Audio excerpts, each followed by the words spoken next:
لیکن انتظامیہ ان عمارتوں کو خالی کرانے میں ناکام ہے۔ تفصیلات عاطف بلوچ کی رپورٹ میں جانیے۔ سندھ بلڈنگ کنٹرول اتھارٹی نے شہر میں 7 عمارتوں کو 2012 سے خطرناک قرار دے کر 6 عمارتوں کی فوری مرمت اور 1 عمارت کو گرانے کے نوٹس جاری کر رکھے ہیں۔ تاہم 13 سال گزرنے کے باوجود عمارتیں خالی نہیں کی گئیں۔ محکمہ کی جانب سے ہر سال متعلقہ بلڈنگ مالکان کو نوٹسز جاری کرنے کے باوجود مکین اب بھی خستہ حال عمارتوں میں رہائش پذیر ہیں، جبکہ ضلع انتظامیہ نے خطرناک قرار دی گئی عمارتوں کو خالی کرانے کے لیے کوئی کارروائی نہیں کی۔ اس حوالے سے سندھ بلڈنگ کنٹرول اتھارٹی کے ڈپٹی ڈائریکٹر چیتن مل کا کہنا ہے کہ ہم متعدد بار شہر کی 7 عمارتوں کو رہائش کے لیے خطرناک قرار دے چکے ہیں، لیکن مکین کسی قسم کا تعاون نہیں کرتے۔ 7 بلڈنگیں جو ہمارے پاس ڈکلیئر ہوئی ہے، تو اسی حوالے سے ان کو نوٹسز وغیرہ 2012 سے بھی دے رہے ہیں، مگر کوئی بھی وہ ٹل ٹو ڈیٹ ہم نے ابھی بھی نوٹس دیے تھے، کچھ بارشوں سے پہلے بھی اور آج بھی ہم نے نوٹس دیے ہیں، مگر کوئی بھی آکوپائڈ وہاں جو رہ رہے ہیں یا دکاندار ہیں کوئی بھی تعاون کرنے کے لیے تیار نہیں ہے۔ کہ ہم نے ان کو بولا بھائی یہ ایک انسان کا جانی مال کا خطرہ ہو سکتا ہے، کچھ بھی ہو سکتا ہے، تو اس لیے آپ ان کو خالی کریں۔ واضح رہے کہ محکمہ موسمیات نے میرپور خاص میں موسلادھار بارشوں کی پیشگوئی کر رکھی ہے۔ ضلع انتظامیہ خطرناک قرار دی گئی عمارتوں کو فوری طور پر خالی کرائے تاکہ کسی بڑے حادثے سے بچا جا سکے۔ کیمرامین نعمان جہانگیر کے ساتھ عاطف بلوچ، ABN نیوز، میرپور خاص۔ چیئرمین PTI بیرسٹر گوہر نے کہا ہے کہ 25ویں ترمیم کے بعد قبائلی علاقے صوبائی حکومت میں ضم ہو چکے ہیں، اس لیے وفاقی حکومت کا ان معاملات میں کوئی کردار نہیں بنتا۔ کمیٹی کو ختم کیا جائے کیونکہ ضم اضلاع پر قانون سازی یا تجاویز دینا صوبائی حکومت کی ثوابدید ہے۔ ہم نے کمیٹی میں شرکت نہیں کی اور نہ آئندہ کریں گے کیونکہ وفاقی حکومت کا کوئی اختیار نہیں کہ ضم اضلاع پر کوئی کمیٹی بنائے۔ بیرسٹر کا کہنا تھا کہ وفاقی حکومت کی ضم اضلاع کے حوالے سے کمیٹی کو ختم کیا جائے۔ قبائلی اضلاع میں 7 منتخب MNAs میں سے 5 کا تعلق PTI سے ہے، اس لیے پارٹی کو مکمل سیاسی اور آئینی موقف رکھنے کا حق حاصل ہے۔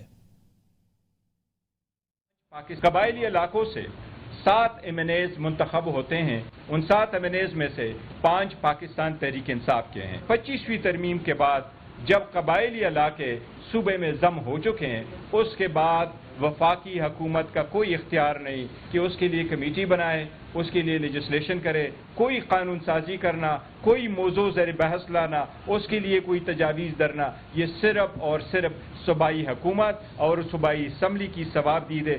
اس لیے آج ہم نے اس کی شرکت نہیں کی، آئندہ بھی نہیں کریں گے۔ ہم حکومت سے پرزور مطالبہ کرتے ہیں کہ اس کمیٹی کو ڈسبینڈ کرے۔ وزیر اعظم کے مشیر انجینئر امیر مقام نے کہا ہے کہ ضم شدہ اضلاع میں عوام کی حالت بہتر بنانے کے لیے فاٹا اور جرگہ سسٹم سے متعلق ایک اعلیٰ اختیاراتی کمیٹی قائم کی گئی ہے۔ کمیٹی میں گورنر خیبر پختونخوا، وزیر اعلیٰ اور تمام متعلقہ فریق شامل ہیں تاکہ پالیسی سازی میں ہر سطح پر مشاورت کو یقینی بنایا جا سکے۔ افسوس ہے کہ اپوزیشن نے کمیٹی کے بائیکاٹ کا فیصلہ کیا ہے۔ امیر مقام نے کہا کہ وزیر اعظم کے دورہ پشاور پر ضم اضلاع کا جرگہ ہوا تھا۔ ناظرین، خیبر پختونخوا حکومت کا ضم اضلاع کے حوالے سے قائم کمیٹی پر تحفظات کا اظہار۔ مشیر اطلاعات خیبر پختونخوا بیرسٹر سیف نے کہا ہے کہ امیر مقام کون ہیں؟ خیبر پختونخوا کے ضم اضلاع کا فیصلہ کرنے والے امیر مقام تو خود مسترد شدہ ہیں اور فارم 47 کے سہارے پارلیمنٹ پہنچے ہیں۔ مسترد شدہ آدمی کیسے قبائلی اضلاع کے فیصلے کر سکتا ہے؟ صوبائی حکومت کو اعتماد میں لیے بغیر کمیٹی کے ارکان کس نے اور کیسے منتخب کیے؟ بیرسٹر سیف نے مزید کہا کہ اسلام آباد میں منعقدہ کمیٹی کے اجلاس میں وزیر اعلیٰ کے نمائندے کی حیثیت سے شرکت کی۔ کمیٹی کو وزیر اعلیٰ کے تحفظات سے آگاہ کیا۔ خیبر پختونخوا کی مشاورت کے بغیر کمیٹی کی تشکیل سوالیہ نشان ہے۔ وہاں کسی بھی قسم کی تبدیلی خیبر پختونخوا سے مشاورت کے بغیر ناقابل قبول ہوگی۔ صدر آزاد جموں کشمیر بیرسٹر سلطان محمود چودھری کی رہائش گاہ پر فارورڈ بلاک کی پارلیمانی پارٹی کا اہم اجلاس منعقد ہوا۔ اجلاس میں وزیر اعظم آزاد کشمیر چودھری انوار الحق سمیت فارورڈ بلاک کے تمام اراکین اسمبلی نے شرکت کی ہے۔ اجلاس کے دوران اہم سیاسی اور پارلیمانی امور پر مشاورت کی گئی اور آئندہ کے لائحہ عمل پر تبادلہ خیال ہوا۔ وزیر بہبود آبادی، وزیر مواصلات، وزیر تعلیم، وزیر صحت سمیت دیگر وزراء اجلاس میں شریک ہوئے۔